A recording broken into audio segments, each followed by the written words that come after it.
एलुल, हटो। क्या? हाँ? मुझे ये सब क्यों सहना पड़ा? तुम अपनी जगह सही हो, मगर मैं कुछ भी नहीं बदल सकती। क्या करूं? जब से मुझे ये पता लगा है मैं पूरी तरह टूट चुकी हूँ एलुल।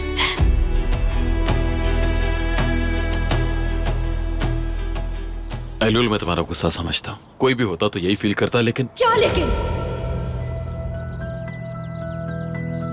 क्या आप मजीद एपिसोड्स का वेट कर रहे हैं? अर्ली एक्सेस के लिए आज ही मेंबरशिप हासिल करें। सबटाइटल्स के लिए ज्वाइन बटन पर अभी क्लिक करें और सबसे पहले एपिसोड्स देखें। तो फिर इंतजार किस चीज का है?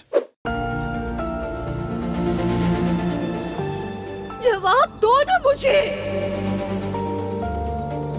हाथ मत लगाओ। सच है ना ये बात?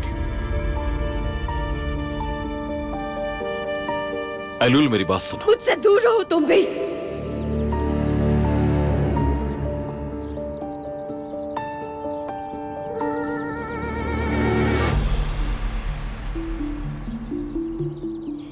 तुम्हें बचाने के लिए मुझे एक घायल जानवर की तरह सड़क पर छोड़ दिया गया था ताकि तुम जिंदा रह सको। मुझे जिंदा दफन किया ताकि तुम जिंदा रह सको।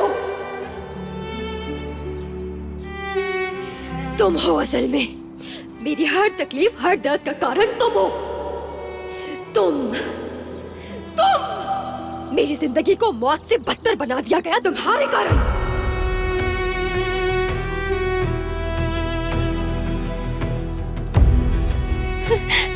एलुल, एलुल, तुम जितना चाहो मुझसे लड़ सकती हो, लेकिन मैं जीवन भर के लिए कर्जदार हूँ, जानती हूँ। और इस बोझ को उठाते उठाते मैं थक भी चुकी हूँ। और जब भी मैं इस बारे में सोचती हूँ मैं पागल हो जाती हूँ। अगर मुझे सच में पता होता कि मेरे पिता एक मासूम बच्ची के साथ क्या करने वाले तो मैंने रोकती और मौत को चुन लेती। मैं तुमने मेरा बचपन छीन लिया मुझसे।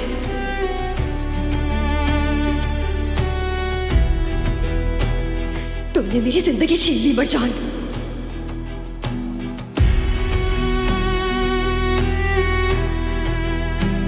एलुल, हटो। क्या? हाँ? मुझे ये सब क्यों सहना पड़ा? तुम अपनी जगह सही हो, मगर मैं कुछ भी नहीं बदल सकती। क्या करूं? जब से मुझे ये पता लगा है मैं पूरी तरह टूट चुकी हूँ एलुल।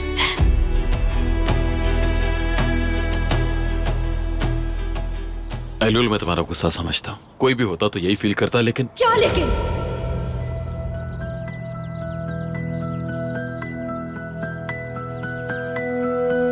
सब कुछ जानते हुए भी उसी इंसान की बेटी से शादी कर ली। हाँ? जिस इंसान ने तुम्हारी बहन को मरने के लिए सड़क पर छोड़ दिया था।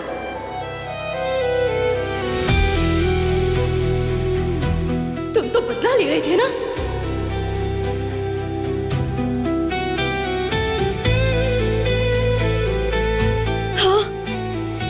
ये बदला लिया है तुमने और अब मेरे सामने भाई बनने का नाटक कर रहे हो। तुम सच में मेरे भाई होते तो मेरे साथ ये ना करते कभी। अगर तुम मुझसे सच में प्यार करते तो कभी भी ये ना करते। अगर दोष देना तो मुझे दो एलुल। मुझे कोई बात नहीं सुननी तुम्हारी अब। और तुम दोनों मुझे इतने दिनों से परियों की कहानियां सुनाकर बहला रहे थे। सच्चाई छुपाई मुझसे। थोड़ी भी शर्म नहीं आई तुम्हें? और मेरी आंखों में आंखें डालकर मुझसे झूठ बोलते रहे इतने दिनों से। झूठ बोला तुमने मुझसे।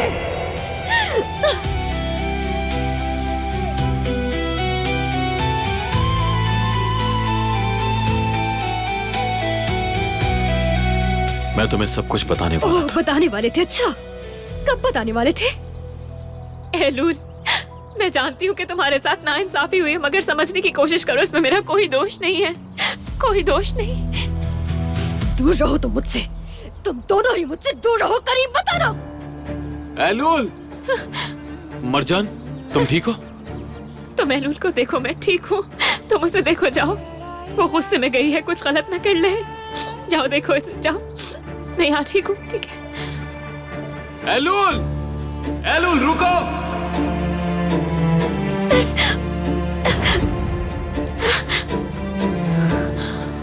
वाह वाह, तो भाई बहन आपस में लड़ पड़े हैं। लगता है अब एलुल को दिलासा मुझे ही देना पड़ेगा। अल्लाह, अल्लाह मुझे सब्र दे, मैं ये बर्दाश्त नहीं कर पा रही। अल्लाह मुझे सब्र दे। इतनी मुश्किल से एलूल हमें मिली है, मैं उसे खो नहीं सकती हूँ। या अल्लाह मेरी मदद कर। मैं क्या करूँ?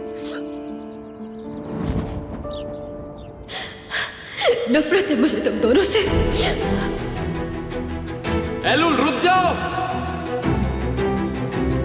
रुको।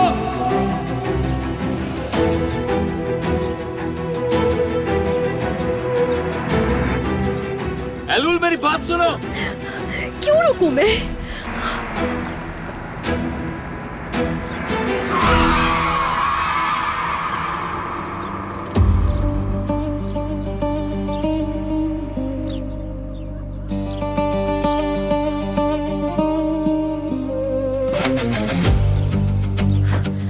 गाड़ी चलाओ। क्या हुआ तुम्हारे साथ? गाड़ी चलाओ ना। हुआ क्या है बताओ तो सही। सवाल मत पूछो, गाड़ी चलाओ। मैं किसी के भी आदेश सुनने का आदी नहीं। ठीक है उसको तोड़ मत देना। इतना तो तय है कि तुम अभी गुस्से में हो, इसलिए तुम्हें इस बार कुछ नहीं कह रहा मैं। अब तुम गाड़ी चलाओगे या नहीं? चलो।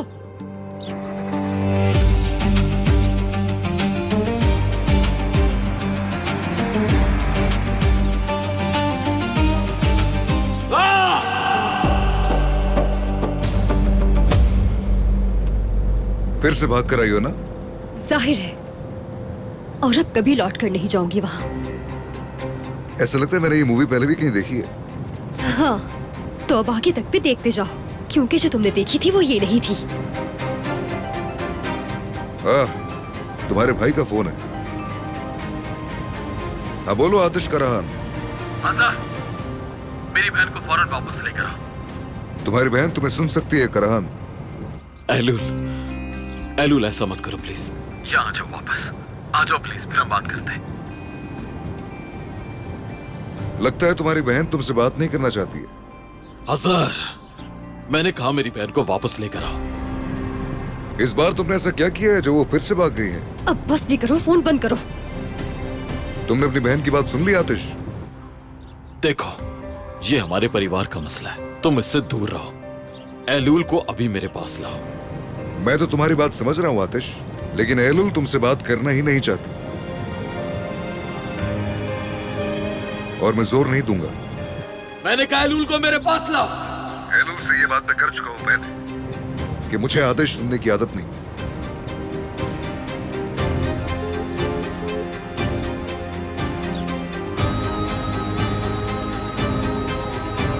अगर तुम मुझे वापस हवेली ले जाने का सोच रहे हो तो गाड़ी यहीं रोक दो अभी।